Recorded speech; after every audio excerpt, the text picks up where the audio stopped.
Blog Talk Radio. I guess this is us. Live from Washington, D.C., it's Quintessential Listening, Poetry Online Radio. QLPOR, as it's widely known, features a bevy of poets, spoken word artists, and live poetry readings with best-selling authors. Your host is Dr. Michael Anthony Ingram. Hello, everyone. My special guest is a legend in the world of poetry. Rick Lupert is his name.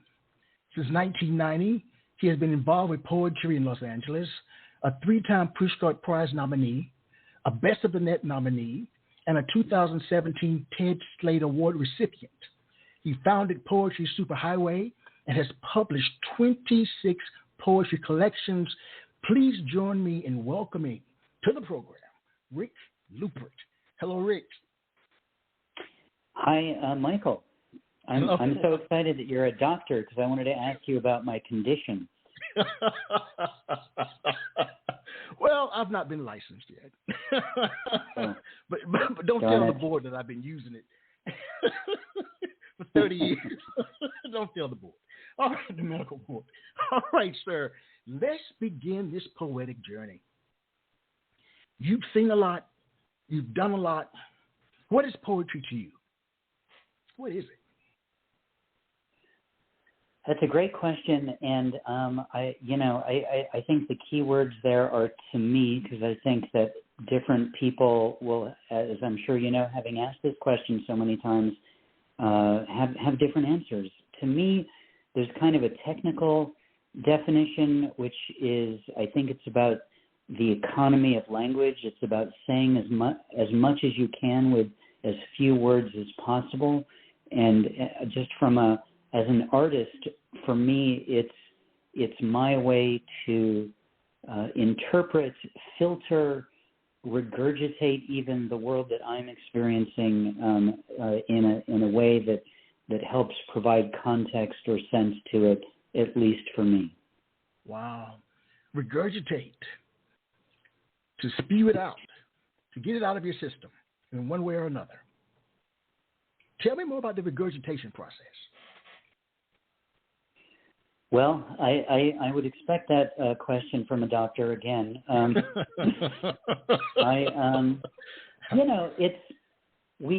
It's about we all have our own filter through which we perceive the world, and that filter, in particular for me, when I'm outside of my regular element, goes into overdrive. When I'm seeing things that aren't aren't part of my norm. If you're traveling somewhere and there's a street sign or something that's worded in a way that's not the way that you're familiar with, it's to me, my mind just starts thinking, my God, what could that mean? And I start to take things literally or festively even, and I regurgitate that. I spit that back out with my own idea of what that might mean. And so that's not just street signs, that's interactions with people, that's world events, that's advertisements, it's all those kinds of things. They come in one end, as it were, and go out the other. Right, I understand. So why is it that we continue to do what we do? Why do you believe that poetry is important? Another really good question. I know that it's important to me because it's the way that I'm able to again make sense of what it is that I'm experiencing. It's the art form that makes sense to me. And it may not make sense to everybody. It may not be important to everyone. In fact, there's, maybe in the last couple of decades, there's been a renaissance or resurgence of poetry. But for a lot of people, when they hear the word poetry, there's a trepidation that comes along with it because they have a memory of learning maybe a particular kind of poetry in school, which they might have perceived as not I don't know if it's too simplistic to say fun or interesting or accessible, you know, and there's so many of us out there who are aware of that and who've made an effort just for our own artistic needs to create things which are more accessible and interesting.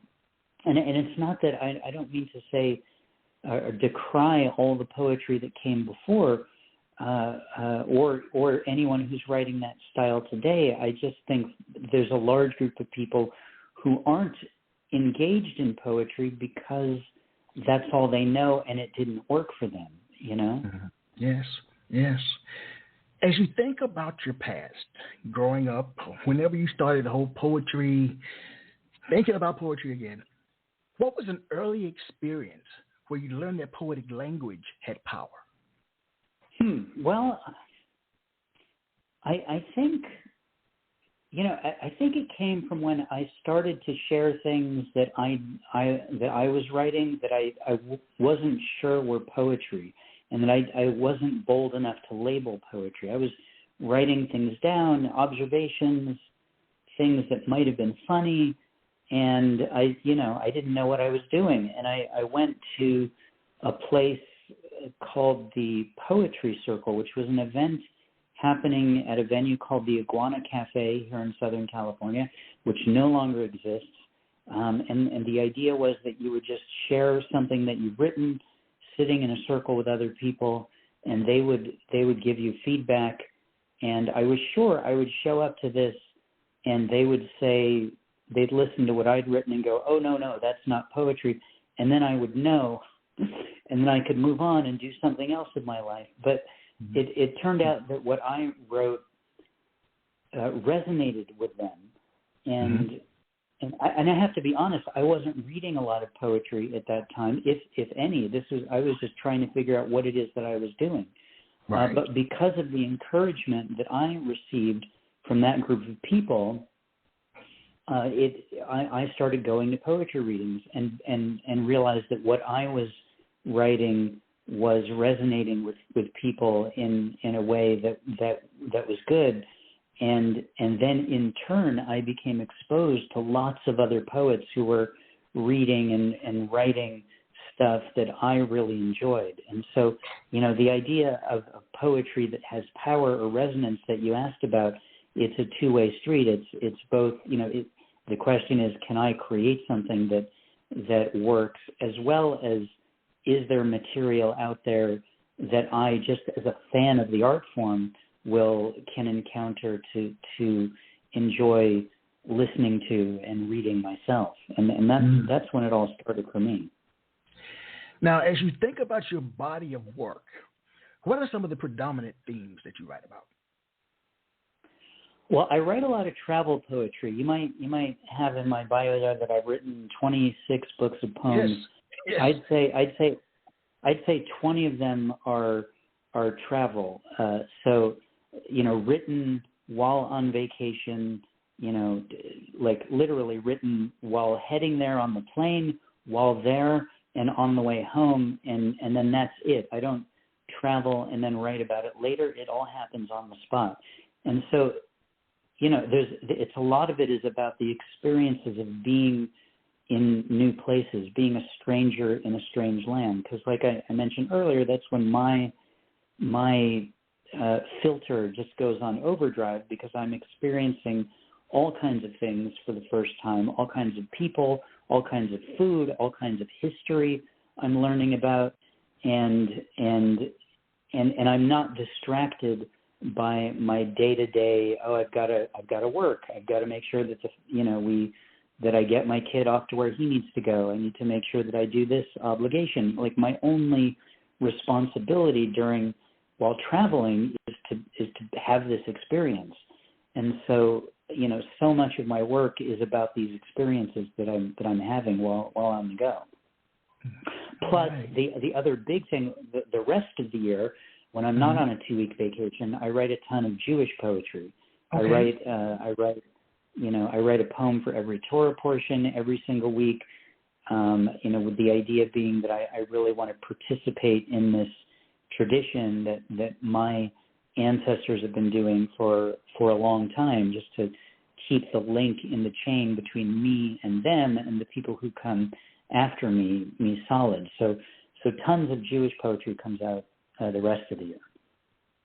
You know, it's funny. Someone said to me recently, Michael, don't forget your roots.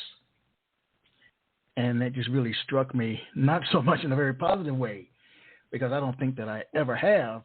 And it doesn't sound like you've forgotten your roots either. Well, in Judaism, they make it impossible to do that. It's Okay. It's like, by the way, did your ancestors suffered and struggled so you could be here? I mean, that's like every Jewish conversation, in a nutshell. So it's and every holiday is a reminder of there's a joke, a Jewish joke that's what's the summary of all Jewish holidays, and the answer is they tried to kill us, they failed, let's eat, and that's definitely oversimplifying it, but it's like so much of what we do in Judaism is remembering the past, and so much of our text is so specific and says, "Hey, do this, or else you're going to be screwed." So it's that's how it works. All right, please share a poem. All right. Well, this poem. I picked some poems in advance, so they're not, specific to what we've been talking about necessarily or in the order. But this one is called "Things I Text to My Wife When She's Away." I don't know, there's kind of an image you can have of like when you live with someone that you really rely on the other person to do the things that they do, and in turn you hope that they do that for you as well. So when they go away and you're left alone in your house for whatever period of time, this is what it's like. Things I text to my wife when she's away. Where do we keep the food? Do we have a clothes washing machine? How do you cook peanut butter? What's our kid's first name again? And how does he get to school? Do I call a service for that? Whose bill, and why does he want all our money? Can the people on the TV hear me when I talk to them? And why are they ignoring me? There's a coyote outside. Can he sleep in our bed tonight? It's what he wants. Do we have water here? And what's its agenda? I bought a lion. Should I replace the filter on everything? I alphabetized your clothes. You're welcome, sweetie. How does the bed work when you're not in it? I miss you. End poem. Wow. Rick, what is the purpose of that piece? Well, I wrote it because I thought it would be funny. Some of these things I actually texted to her when she went on a trip a couple of months ago. All right. Because I just thought it would be funny if she got a text that said, "What's our kid's first name again?" I just think, it's just like she's out there and she's getting these things from me and thinking, man, I better get back there because it's all falling apart back at home. And after a couple of them, I thought, this makes a pretty good list poem that I think people will find entertaining. So I think I wrote that to both highlight how important she is in my life as well as to be entertaining. It's very nice. I liked it. All great writers have great writing influences. Who are some of yours, and what makes them great in your eyes? Well, my very first writing influence was the poet Richard Brautigan. He was also a novelist. He wrote in the 70s and in the early part of the 80s. He's no longer with us. And his writing was simultaneously absurd, beautiful, and funny. And his poetry in particular, he has a lot of poems which are short and observational that really influenced me in that I thought, a poem can be just 3 lines, and it could be just an observation of something without necessarily a conclusion, without necessarily telling you what you're supposed to think of that. It's just saying, look at that, and they're funny, and they shine a light on things that you might not give a second glance to. And his work really, taught me what poetry can be for the first time, I think. And it really resonated with me and was a profound influence on how I write work these days. All right. I think the other poet who I think really has influenced me a lot is the LA poet Brendan Constantine, who's someone I had known for many years here in poetry in LA, and who's developed quite a body of work and a reputation for being a poet who you really want to see read, and whose work you really want to read. And he's also a really fantastic teacher of poetry. And if anyone has really taken the baton of trying to teach what the very possibilities of poetry can be, it's him. And I've known him for a long time, and I'm constantly learning things about what's possible in poetry. Now, you stated earlier that you've written a number of books. Now, do you try to be original or to deliver what you feel that your readers want each time you write a book?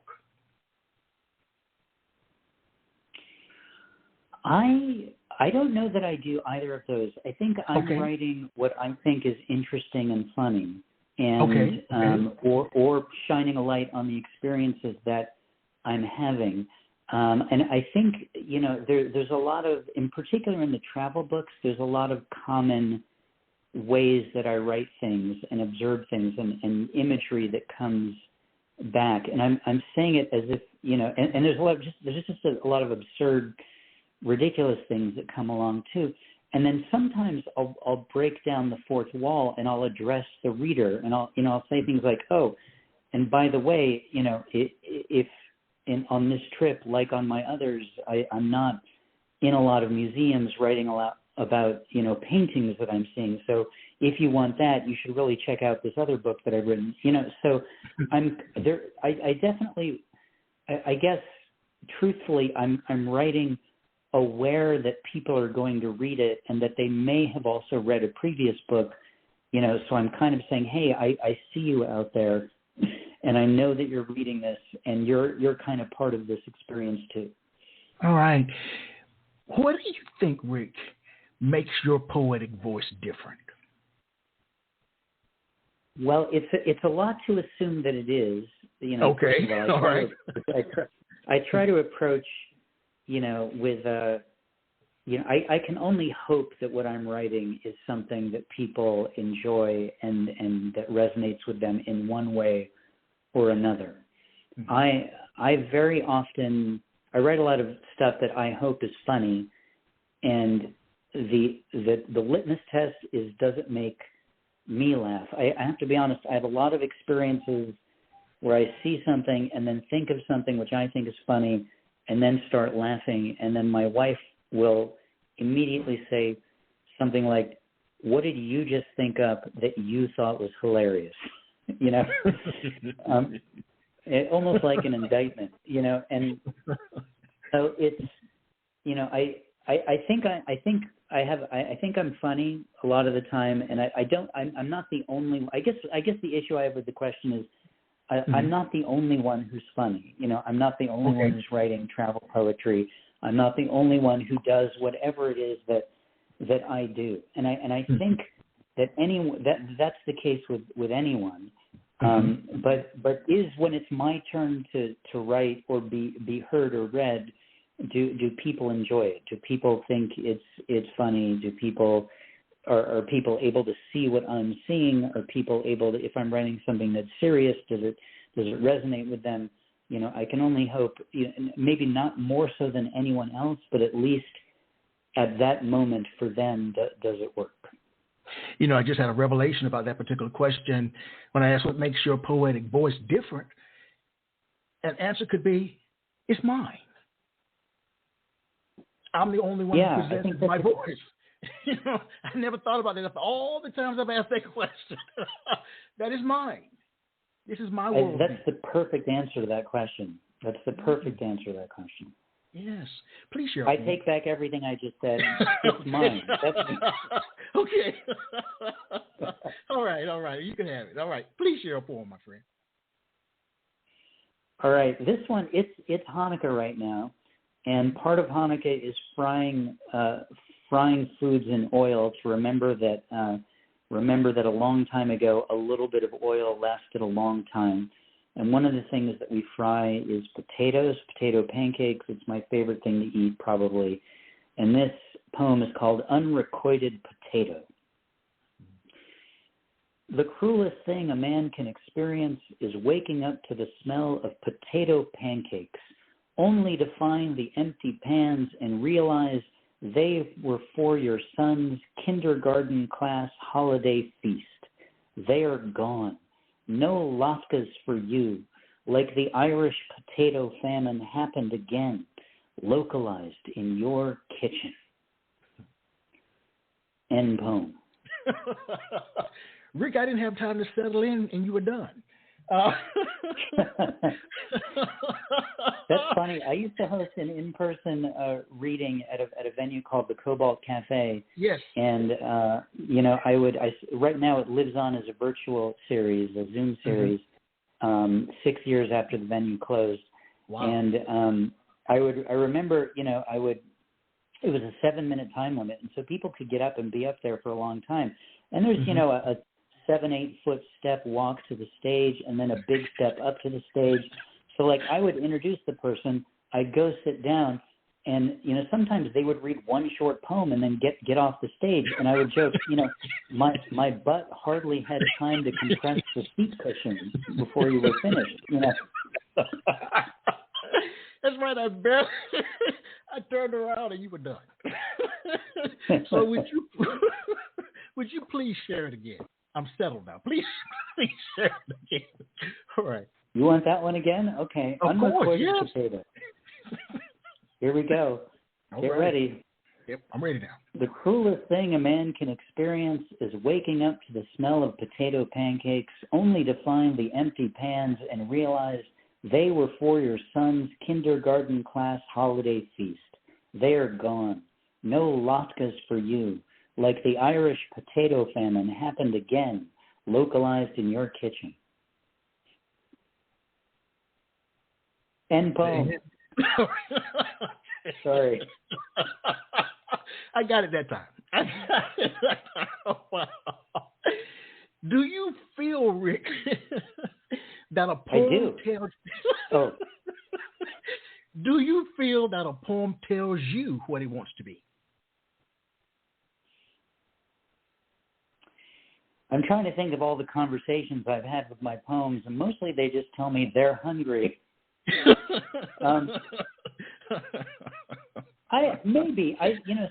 A lot of times the impetus for my poem is a single funny line or a single observation, and the whole writing process is getting to that observation.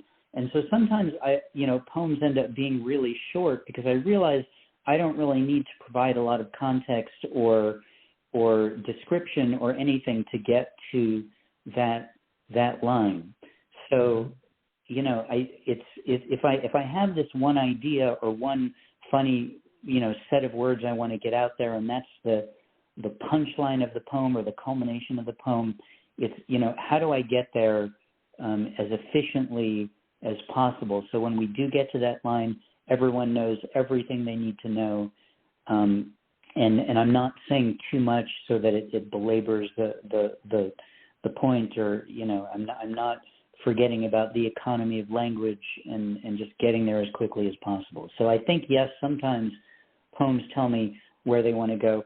Sometimes not, though. Sometimes I have no idea where I'm going in the poem, and there's just the poem begins with a thought, and I just try to see where I'm going to go with it and where I end up. And I'm often surprised myself with where it ends. Humor It's very important. I love to laugh. I'm not sure if you can pick that up, but I love to laugh. I mean, whoo, do I love to laugh. But sometimes I laugh so that I don't cry. So when you think about writing humorous pieces, why do you write humorous pieces? Why does that intrigue you? Why has it intrigued you all these years to write humorous pieces, funny pieces? There's a lot of reasons. I love comedy. I love laughing myself. I love watching stand-up comedians make things funny. I consider myself a student of comedy. I'm not a stand-up comic myself, though many people ask if I am. But when I'm watching comedy, I feel like I'm watching it as a student of comedy. And I think it really resonates with people. And I think as brilliant, as deep, as powerful as a serious poem can be, I think people love funny poems more even. And so, maybe it's just because I really want to do well when I'm in front of an audience and when I send the work out, and maybe that's a selfish kind of reason behind it, but really I think it's just because that's what I enjoy the most. That's what I enjoy to receive the most. And if I have the skill to create that as well, that really informs my artistic sensibility. I love it. That's very well stated. I'm wondering, is a poem letting your guard down or building a wall? Couldn't it be both? It could be. Tell me more. You could be quite revealing in a poem. You could be telling things explicitly or with metaphor that no one knows until they read that poem, and in a way you're really letting your guard down with those revelations, with those reveals. At the same time, you could be writing in very specifically a guarded statement that's communicating something is none of your business. That could be the theme of the poem. You could be creating a wall in a poem if you want. So I really think it could be both. All right. Please share a poem, my friend. All right. Well, I have a new book out. It's called I Am Not Writing a Book of Poems in Hawaii. It's a book of poems I wrote in Hawaii 2 summers ago. It's the latest of my travel poetry books, and I've got a few poems from it on cue. This is a short poem, so don't get too comfortable. Okay, I won't. We're sitting in a restaurant, and this poem, my wife and I, and my son, and her name is Addie, and the poem is called "At One Point, Addie is Replaced by a Bird." At one point, I look up, and instead of Addie, there is a bird sitting on the pillow where I last saw her. I'd always thought this might happen. Thankfully, there are no HOA prohibitions about birds back at home. I don't know if this bird looks hungry, and I know for a fact that Addie just ate. End poem. Okay. All right. That's a true story, by the way. Is it really? We were in a restaurant in Honolulu having breakfast, and I do a lot of writing in my phone, and the restaurant kind of had an open, wide open door space, like a double wide doors, the big space between the outside and where we were sitting.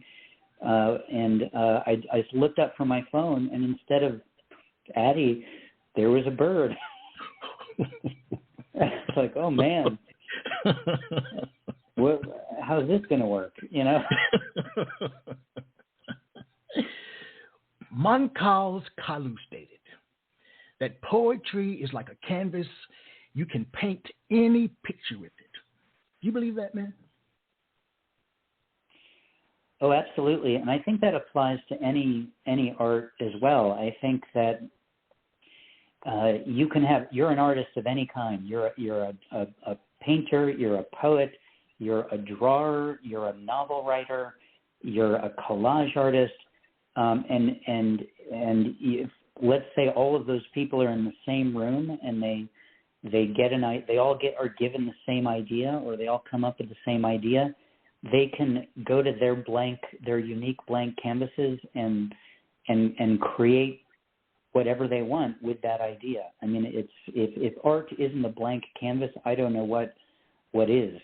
Please share with me the titles of at least 5 of your poems from any of your books or any of the ones that you've decided to read tonight. Just the titles. Just the titles. Okay. Yes. 5 random poems. I've got a poem I'm going to read in a little bit called "When I Got Down with the Christ." Okay. Wow. I've got one in this book called "No Singing Fish." I've got one called "On My Eventual Death." There's an old one called "Shower Explanations for Cats." Was that 5? That might have been 3. It may have been 4. Oh, no. I think it was 3. There's one called, I'm going to read later, called "What is a Pupusa?" Well, and then there's one called "We Walk by a Shirt Store called Jimmy Choo Choo." There you go. That's got to be at least 5. All right. The reason I asked that question is that what role should a title play for a poem? What's the purpose of a title? Why is it not untitled? And untitles, they're good too. I love these questions so much, Michael, and there's so many things I don't know that I've thought about, or at the very least have I heard asked before. So I'm really digging this. Well, thank you. I think again a title can be so many things. Sometimes on these travel books, I'll write all these poems, hundreds of pages of poems, a lot of them really short and without titles. None of them have titles, until I go back. And want to put them together in a book, and I'll figure, okay, I got to add titles to all these. And sometimes I'll take the first line of the poem out of the poem, and that becomes the title instead of it being the first line of the poem. Okay. So it's providing the set induction, it's the prompt, the context for the rest of the poem. It's the first line. It used to be the first line of the poem, and now it's the title. And then sometimes I'll find a title.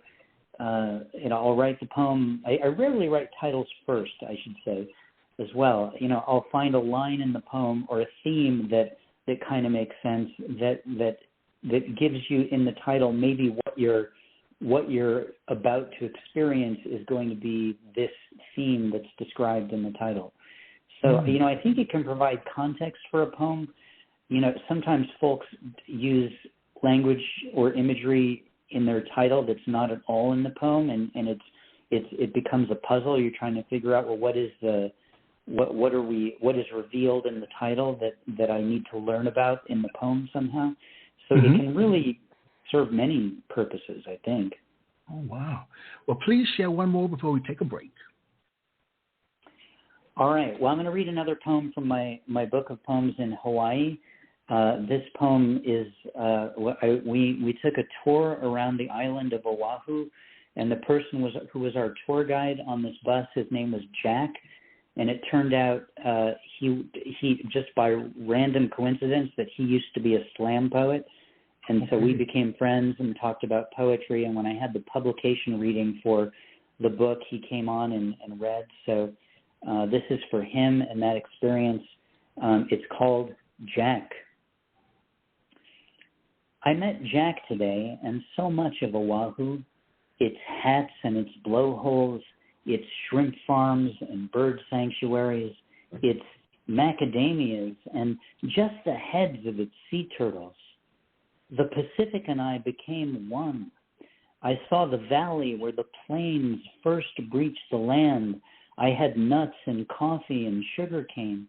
I had fruit, the names of which only my wife could remember. I circled the island with Jack, who told us everything he knew. This was the day that Jack built, Jack of the land. End poem. You know, I enjoy listening to you read. You've been in this business a long time. What do you think is the relationship between your speaking voice and your written voice? You can answer it after the break. All right? How's that sound? Okay. All right. Here we go.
We are back. I am Michael Anthony Ingram. I'm here with the one and only Rick Lupert. Rick, I asked you a question, my friend. Do you have an answer for me? Yeah, I do. The relationship between the speaking voice and the words on the page, or the poems themselves. Yes. I think they can exist without each other, but wow. I think there's so much value to reading your poems out loud. I think that one of the best things you can do as a poet to learn about your own work is to read it out loud, especially in front of other people, which is why I find open mics to be so valuable. For yourself, when you're reading things out loud for the first time, you're learning how it sounds when other people read it. You might find that a line break comes in a weird place and it forces you to pause when you didn't want to, or a line break is needed where there isn't a pause or something that would really be valuable for how it sounds. Part of saying poems out loud, your voice, is how people are hearing them, and you hear people react, hopefully, when you wanted them to, and in the way that you wanted them to. If something was meant to be funny, did they laugh? If you read something that you thought was powerful, did they react in a way that sounds like it landed on them powerfully? And if they didn't, what does that tell you about your writing? Or that could be changed. I don't mean your writing overall, but that could be changed about that piece. I think it's crucial, and I think it really behooves the poet to take time with how they read their work outside. There's a poet who used to be based in Los Angeles, who's now in New York, I think, named Nancy Agabian, who was on the scene here in LA when I first started reading poetry. And the way she read poems was so intoxicating. And what I learned from her is, like, she would pause between phrases or words at a particular time. A pause is nothing, right? You're not saying anything. But the space that it gave to accentuate what was just said, what I found incredibly powerful. And I learned so much that when you're reading from that, and when you're reading your work, it's not about getting to the end. It's about the actual process of reading it. Some people say, "Oh, I'm at an open mic. I've got 3 minutes. If I read really fast, I can get more poems in."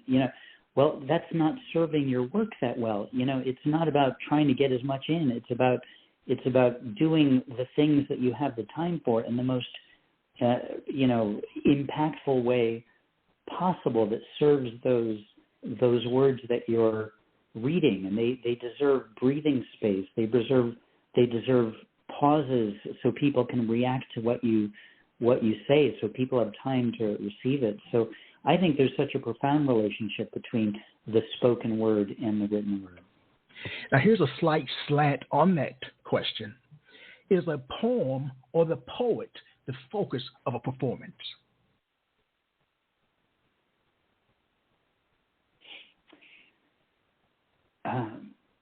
My initial thought is, I have no idea.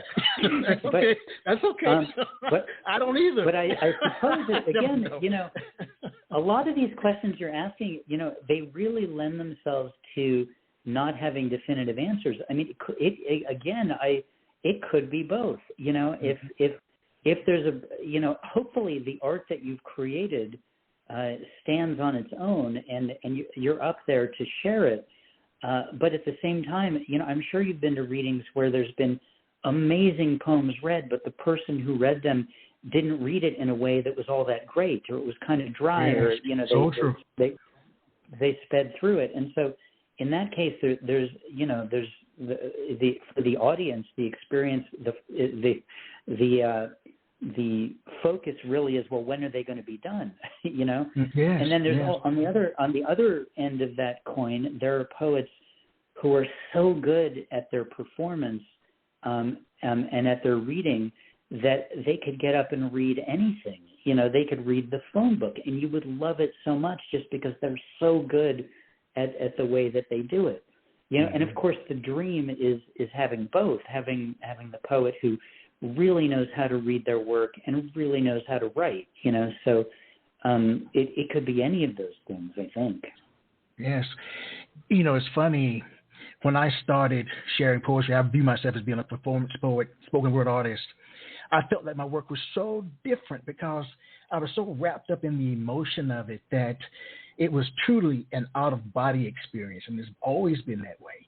But I always felt like I stood out, that I was other in a sense because I was so different from what I witnessed. So I had an opportunity to attend the poetry reading, and the poet was reading about the Spanish influenza. And sitting behind us was someone, and they were snoring so loudly. And when the program was over, he turned out to be the person selling her books.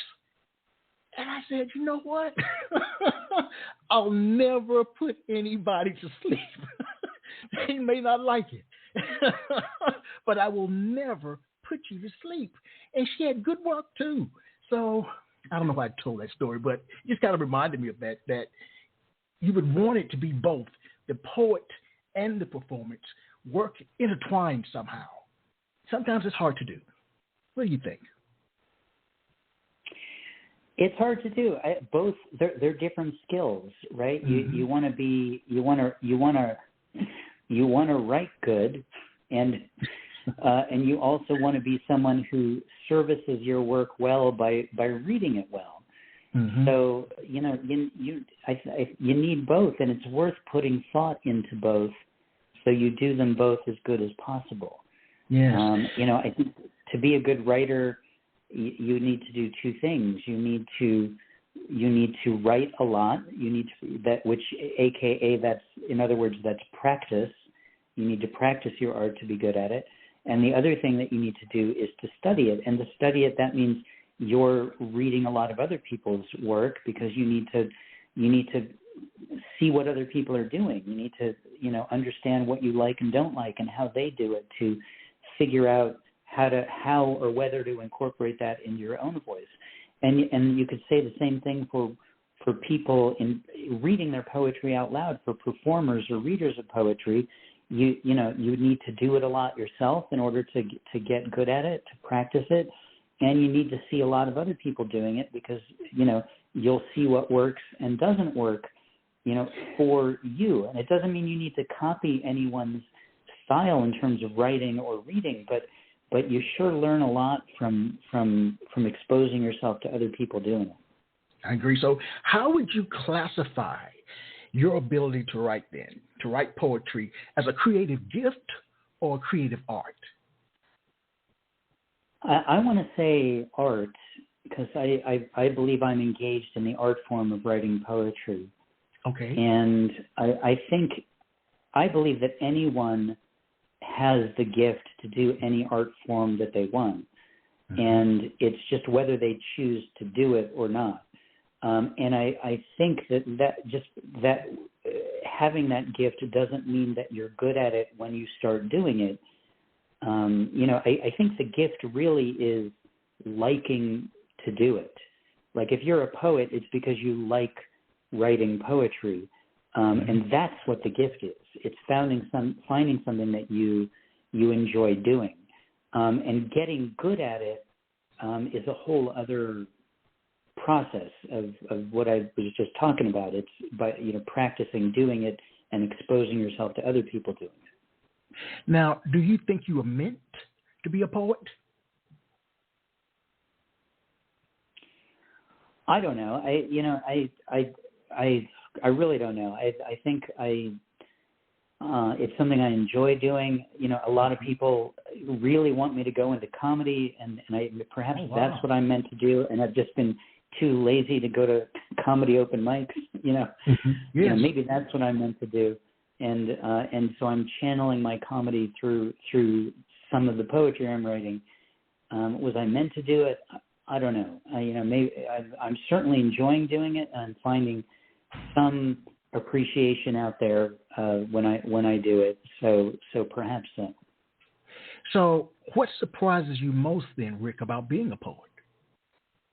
I think what surprises me a lot is how many people, in particular in poetry, because I don't see this in a lot of other art forms or communities. I think we all want to succeed. We all hope that whatever we're doing resonates with other people and does well.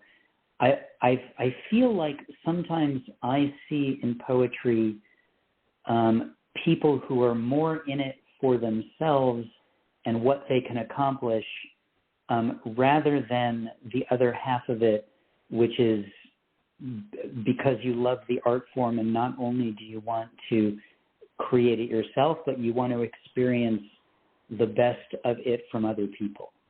And I find a lot, in particular in the open mic community, that people really are there because they want their opportunity to do it, as opposed to, being there because they want to see other people do it as well. Wow. And that surprises me. Please share a poem, please. All right. Well, this is a new one that I just got published on Silver Birch Press's poem series. They publish a poem every day on a particular theme, and the theme that they're publishing last month and this month is One Good Memory. And this one is about the first time I went to see the musical Jesus Christ Superstar. I've already mentioned I'm a Jewish person, and this poem is called When I Got Down with the Christ. When I was older than a boy, but younger than the man I am today, I went to see a high school production of Jesus Christ Superstar. I was not in high school, but a friend of mine was, and she was playing a soul sister or a dark angel, or honestly, I don't remember. It was 100 years ago. I wanted to say Death Eater there, but then I remembered that's from Harry Potter. As a Jew, I was not down with the Jesus. I didn't know any of the music, the story, and had a general sense that he was not my guy.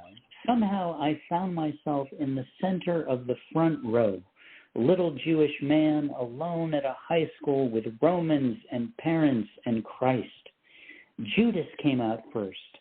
I didn't know enough to have heard his name in pop culture.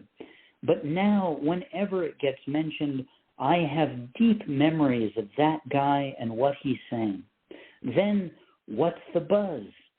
This was rock and roll. This was the concert I never knew I wanted to be at.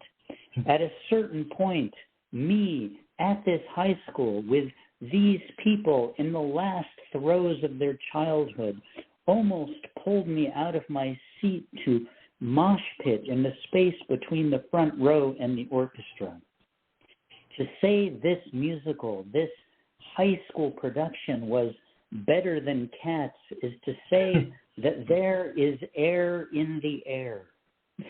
Since then, I've seen it 30 silver pieces worth of times. The film, stage productions of every size. It's always good. That's the way he wrote it. I had to put on the soundtrack to write this. I'm dancing between every stanza. Half of my knowledge of history comes from musicals. I'm an expert, and I know if this whole Judaism thing doesn't work out, I'm going to ride into Jerusalem on the back of this sacred rock and roll. End poem. That was powerful. That was extremely powerful. And I remember Jesus Christ Superstar, and then Yvonne Elliman singing, I Don't Know How to Love Him. Am I correct? You are 100% correct. And just when I have to be honest with you, Michael, just yes. The music in that, I'm so Jewish. I mean, don't get me wrong. But when I just thinking about the music in that musical brings me to tears, not even hearing it because it's so good, you know? Oh, what about it stands out? What about it made it different? I don't know. You know, I'd never seen a rock. You know, when I thought of musicals, I was, you know, you think of, you know, Paint Your Wagon and Carousel and Sound of Music, all these classical sounding things. I'd never seen or heard anything like this. I went to this play because my friend was in it. You know, I was 19. She was like 17. She was in it. And, you know, I showed up to this high school and I went to the ticket office and the only ticket available was front row center. I mean, I'm recapping the poem here, but there was something about like how powerful this music was. I was not prepared for it. I didn't know what to expect. It was among the best rock and roll. And there's something about the way people write music, especially in musicals. Music is already super powerful, right? You know, and when you find songs that resonate with you, it's powerful, and music can make you cry and laugh and want to dance. There's just something about it that's unspoken, and there's just something about the way that Andrew Lloyd Webber and Tim Rice put that together that it's just so powerful, and all of it. You know, the music, the lyrics. It's you know, wow. It does it for me. I can tell. It gets me up out of my seat. It makes me weep. I can tell. You know, we talked earlier about accessibility. And my question to you is, how hard should you work to solve a poem?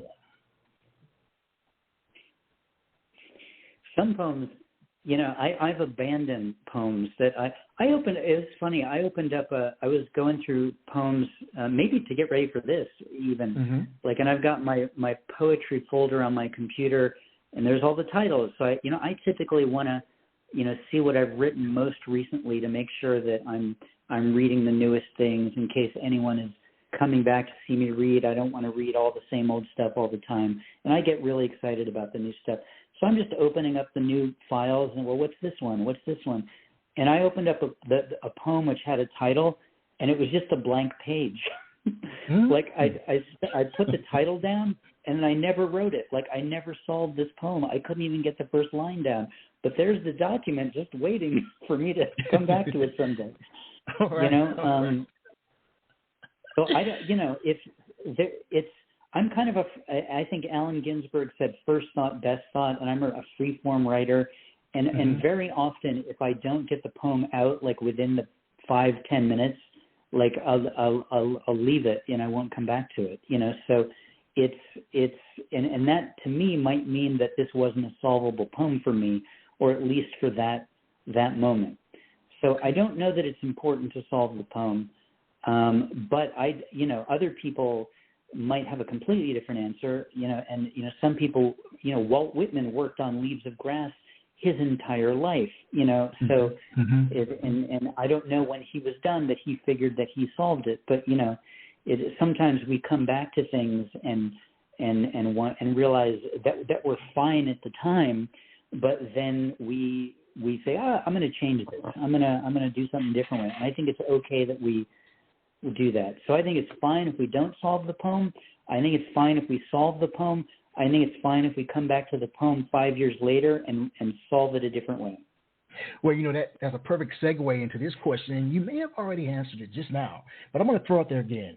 Some poets claim that a poem is like a living creature. Once it's out there, there's not much you can do to correct or improve it, while others edit meticulously, not leaving much from the original draft form. So again, what is your take on the editing of poems? Yeah, I mean, my first answer to that is the Allen Ginsberg quote. Okay. It's, first thought, best thought. And I tend to not do a lot of editing, and I'm not against editing. Again, every person has their own process and does what they need to do to service the poem. I tend to think in the economy of language, and I tend to edit. The editing, most of the editing happens while writing it, so by the time I'm done with a first draft, it's pretty much there's not going to be another draft, with the exceptions being like when I write the travel poems, when I talked about earlier where I'm writing an entire book, I'm literally tapping it into my phone, in the Pages document application while on this trip. So when I get home, I've got an entire book of poems in a document. But in that case, just because of the way that the technology works, there's tons of typos and autocorrects and words that I didn't mean because they were changed by autocorrect or whatever. So a lot of editing happens in that kind of stuff which I think of more of as cleaning up, and putting it into. I might not have added the line breaks because I've got 1 minute between being at this place and that place, and I need to get this down so I don't forget it, and I have to go back and add the line breaks and make it right. All right. Please share another piece. Okay. Well, I have another book called God Wrestler. I write a poem for the Torah portion every week. It's Jewish tradition to read the Torah, a particular section of the Torah every week, and then think about it. Okay. And so I decided I was going to do that and write a poem, and that was going to be the way I thought about it. And I've been doing this every week for years. The first set of these is collected in a book called God Wrestler. And whenever I do a reading, I always read a poem from it, and I have to read the poem for that week's Torah portion. So this week's Torah portion is called Miketz, which I think means, well, actually, I'm not even going to guess because I think I might have it wrong, and I don't want to get Hebrew wrong live on the radio. But we're in the middle of the story of Joseph, and this is about that. If there ever was a series of Torah portions worthy of binge studying, this is it. Cliffhanger after cliffhanger. The story of Joseph, episode 2. Our hero in jail, where we left him last week. Still scarred from the pit. His best friend, the butler, gone. Things aren't looking great. It's a real page scroller. Our new antagonist, Pharaoh, it's like an origin story. Not such a bad guy at this point, but he's the pod racing young Anakin Skywalker to his Vader-like descendants. It's going to be trouble right here in Egypt City. He's dreaming of cows. Joseph, still in jail, still wearing the pajamas of the house of Potiphar, happens to be an expert in dreams about cows, saves the day, wheat for everyone. Pharaoh, like an Emperor Palpatine, no one yet suspects, gives Joseph the keys to the kingdom. Joseph, in one of the best relationship plot twists since his dad married the wrong woman, marries the daughter of the woman who accused him of rape. Soon, little Joseph's running around the kingdom, and Mrs. Potiphar can't say a thing. And this is where the writers, or writer, if you believe such things, makes their money. Focusing on character development, Joseph's brothers, in search of Egypt wheat, find themselves bowing in front of a man they do not know they know. The youngest accused of stealing a silver goblet, and the credits roll. Another cliffhanger. That's how they keep you coming back. You only have to wait till next week. You might remember the outcome from last season. We do this every year, but no spoilers, please. For some people, it's their very first time. End poem. I need a moment to let that one sink in, and it just brings to mind this particular question. You know, Rick, there's so much happening in our world. The good, the bad, the ugly, as well as the indifferent. What do you view as being the role of a poet in modern-day society? Well, the question puts a lot of responsibility on the poet to have a responsibility, and I do believe that an artist can be engaged in doing art just for the sake of doing the art, just for their own enjoyment of what they're creating. And if other people come along and enjoy that art, if the poet even chooses to share it, then that's a bonus. I think we as artists, or we as poets, to focus on the question you asked, is, you know, our job is to interpret whatever it is that we're seeing in our poems, and if people learn from that, great. If they enjoy it, great. And if it doesn't resonate with them, then maybe that poem wasn't for them, or maybe the poem just doesn't work on anyone else's terms but the poet's.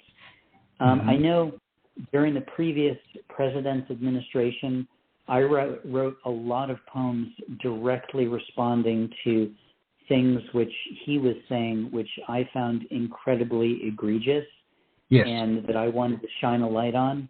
And I would write those poems and immediately post them because I wanted to, you know, make a statement and let people know, you know, where I stood, as well as to, you know, hopefully for other people to see what I wrote and go, yes, that puts into words what I was thinking, and it's helpful and comforting to me to know that someone else feels the same way about that thing.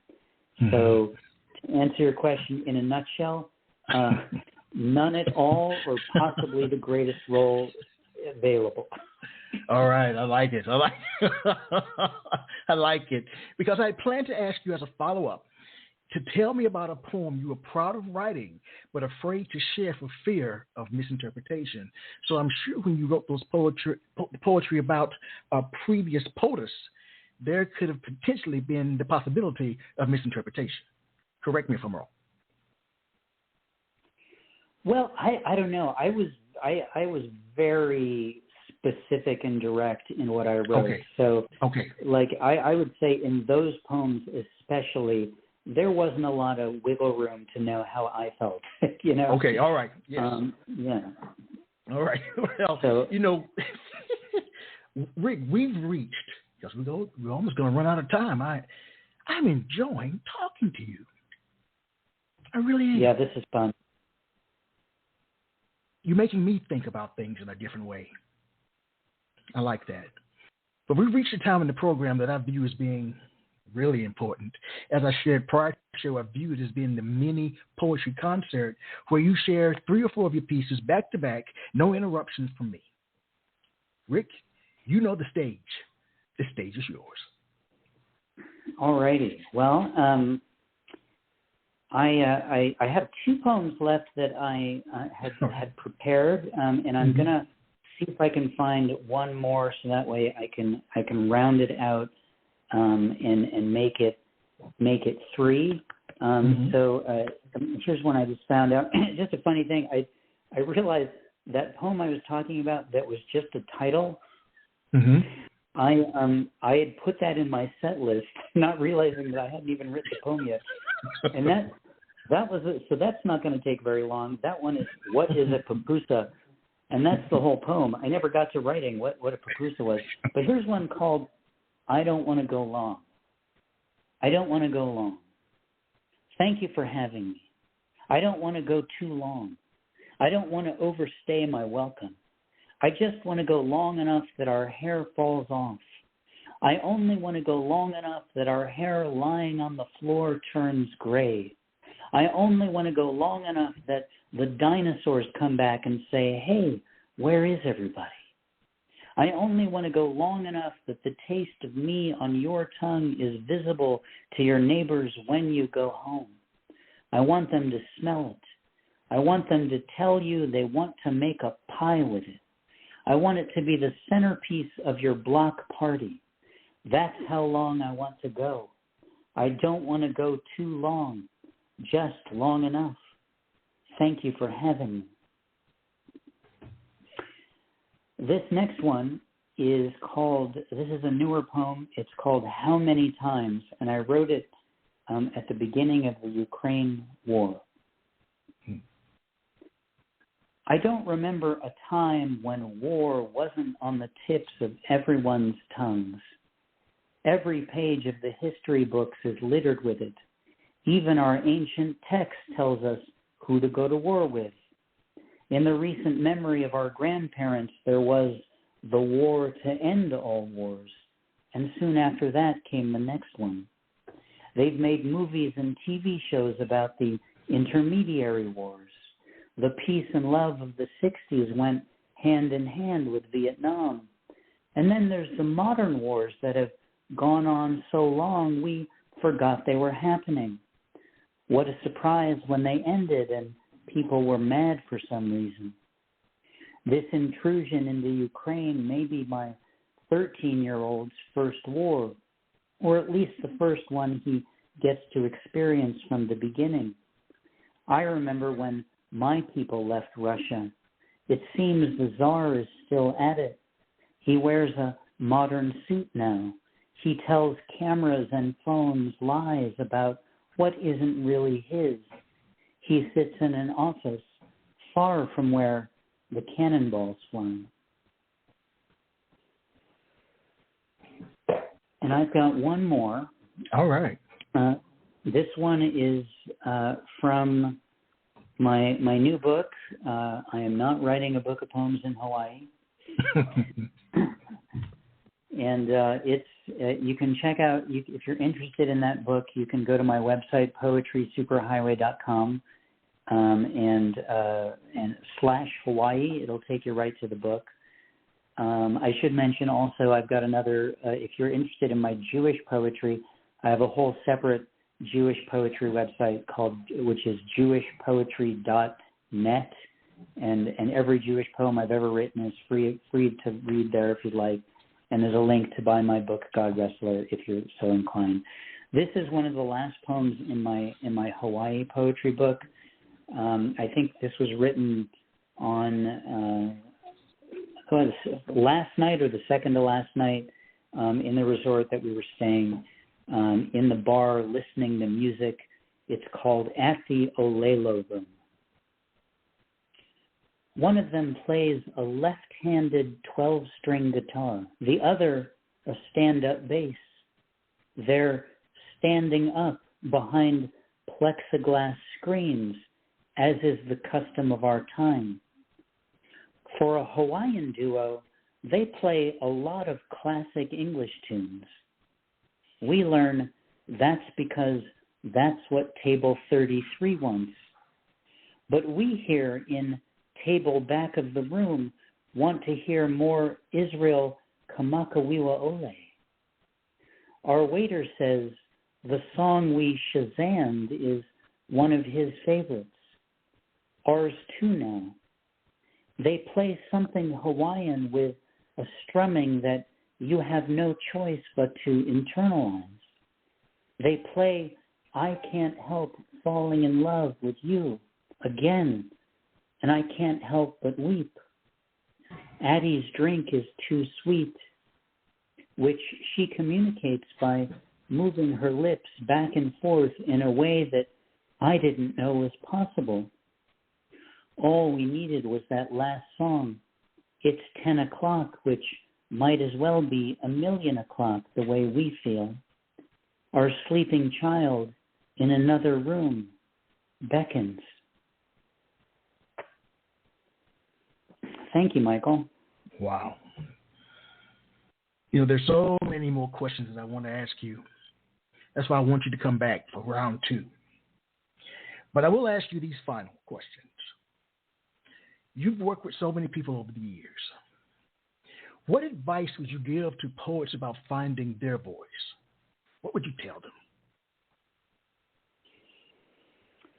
I think what I said earlier is about practicing and exposing yourself to as much poetry as possible is the best advice. I saw a poet say recently, and this really resonated with me because I've been saying it one way or another, that if you write poetry but you don't read a lot of poetry, that your poetry isn't going to be very good.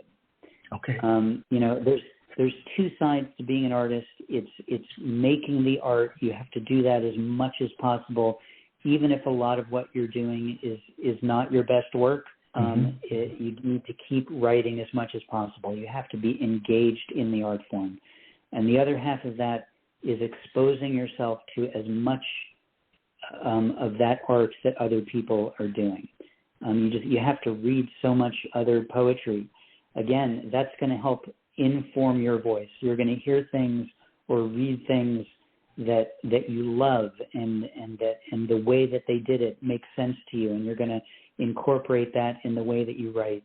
And you're going to see and hear things that you don't like, and then that's going to teach you when you write not to do that. So it's 50-50. You have to write as much as you expose yourself to other people's writing. You know, it's funny. You know, I talked earlier about the event that I attended where the person was sleeping behind me, and what you just said is so powerful. I may not put you to sleep, but are you understanding what I'm saying? Does it translate to the page?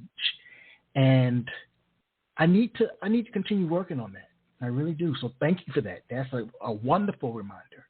You know, you've done so much, and you've worked so much in the field. How has your work evolved or changed as you've aged as a poet? Well, I look back at my earliest stuff that I wrote, you know, barely after being a teenager, and there's a lot more shock value, sophomoric humor in it than what I write today. And I learned in reading that poetry over the years that when I was a kid, that people thought that was funny, you know, and it really worked with a certain audience. And as I got older and was reading it to older audiences, you know, some people thought, you know, that's a little sophomoric that you're still talking about or thinking about those kind of things. So I would say I've grown up a bit, and it's not that I regret the stuff that I used to write or don't find it funny or whatever, but it's not my voice it's not today's voice. You know what I mean? Yes, I do. You know, and finally, does knowing that your poems are published and out there in the world validate you being a poet, or are you satisfied that it's just out of your system? I enjoy the validation. It's you know, I think the primary impetus for you being a writer or any artist is that you have to love doing it and you have to love what you create. That's number one. If that's not there, nothing else matters, and you should stop doing it. You know. Okay. Yes.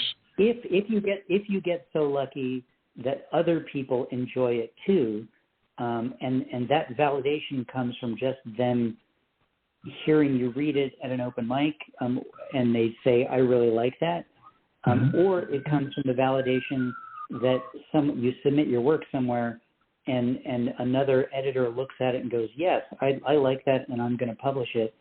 You know, that's amazing. That's wonderful. That's an incredible validation, and I love it. I really I submit my work, not as much as other people, but you know, if I'm lucky enough for someone to read it and say, hey, I love that, and we're going to publish it. It makes me feel really good. But that's not my end goal. And you should know, most of my books, I create, I design, and I release myself. Just because okay. I want it to be on my timeline, my terms, and I think there's pluses and minuses to that. But, if it resonates with other people, if people like it, then it works, So the end result is not the validation from other people. But I do enjoy it. Hey, I want to thank you for joining me. This has been an incredible hour and 15 minutes. You're an incredible man. Oh man, you were so much fun. Again, like I said earlier, there's so many things that you asked that I had not thought about or not, and I know there's some. If anyone's ever heard me give an interview, undoubtedly there's some things that I said that I've said before, right. But there are definitely a lot of things that you asked me that forced me to think in new ways and to come up with things to say, and I really appreciate. I appreciate your time. I appreciate you having me, and for really engaging with me in this conversation. Well, like I said, I want you to come back. I want us to establish a relationship where we talk, hopefully, and share. And you're a good man. You're a good man. All right. Where do you go from here? That's the question. That's the last thing. Where do you go from here? Well, immediately I'm going to go to dinner downstairs. I've been getting some messages from my wife saying, when are you going to be done with this radio? All right. That's about as far ahead as I'm thinking. Works for me. Well, all right then. Thank you. Thank the listening audience. We've talked with a legend tonight or today, wherever you are in the world. As I share with everyone every time we're together, let poetry ring somewhere throughout the land. All right, everybody.